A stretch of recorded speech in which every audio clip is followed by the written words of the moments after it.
छोटी छोटी चीज़ें जो है होती हैं, जब आप थक जाते हो, आप थक जाते हो अपने लीडर से, आप थक जाते हो अपनी डेमोक्रेसी से, आप थक जाते हो अपने सिस्टम से, तो छोटी छोटी चीज़ों से बहुत बड़े बड़े परिवर्तन होते हैं। आप ये देखिए कि 1960 से 70 के बीच में इस दुनिया में इतने बड़े बड़े रेवोल्यूशन और रिवोल्ट्स हुए।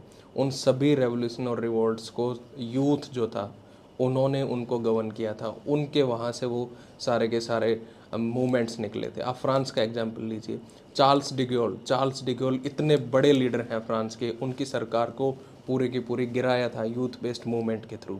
वियतनाम वॉर पूरा का पूरा जब स्टार्ट हुआ, उसके खिलाफ जो मूवमेंट बना वो स्टूडेंट बेस्ड मूवमेंट था। लंदन में बहुत बड़े मूवमेंट्स हो रहे थे। और वियतनाम वॉर मूवमेंट के आपने वो फिल्म देखी होगी, द ट्रायल ऑफ शिकागो 7। उसमें पर्टिकुलरली पूरे अच्छे तरीके से दिखाया गया है कि किस तरीके से वियतनाम में अमेरिकन सोल्जर मर रहे हैं। खैर वियतनाम तो अलग है, पर वियतनाम के अलावा आप ये देखिए टियानमेन स्क्वायर, चाइना में जो मूवमेंट हुआ, चाइना के मूवमेंट के अलावा आप हांगकांग में जब 23 साल का एक लड़का वहाँ पे लीड कर रहा है हांगकांग के प्रोटेस्ट को।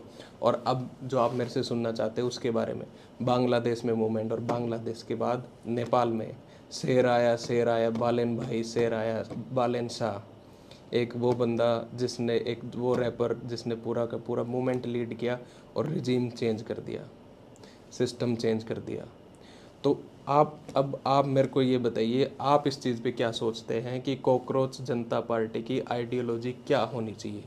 वो आइडियोलॉजी कॉन्स्टिट्यूशनल आइडियोलॉजी होनी चाहिए, अगर हम प्रैग्मेटिक तरीके से बात करें, प्रैक्टिकल हिंदुस्तान के डेमोक्रेसी के तौर तरीक़ों की बात करें, या वो आइडियोलॉजी ऐसी होनी चाहिए जिसमें हमारा जो सिस्टम है उस सिस्टम को कम्प्लीटली आप उखाड़ के फेंक के एक नया सिस्टम डेवलप करें?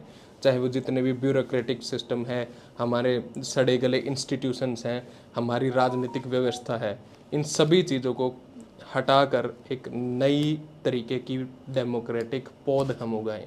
तो आप लोग इस पे अपना कमेंट कर सकते हैं, आप लोग बता सकते हैं कि कॉकरोच जनता पार्टी को किस तरीके से क्या आइडियोलॉजी अपनानी चाहिए।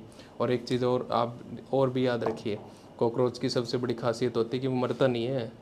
वो सारे के सारे जितने बड़े बड़े रिजीम हैं, जितने बड़े बड़े युद्ध हुए हैं, उन सब में वो सरवाइव किया। न्यूक्लियर अटैक जो होएगा, उस न्यूक्लियर अटैक में भी इंसानों के मुकाबले कॉकरोच के बचने की उम्मीद बहुत ज़्यादा होती है, उसके सरवाइव करने की उम्मीद बहुत ज़्यादा होती है। तो आप जिस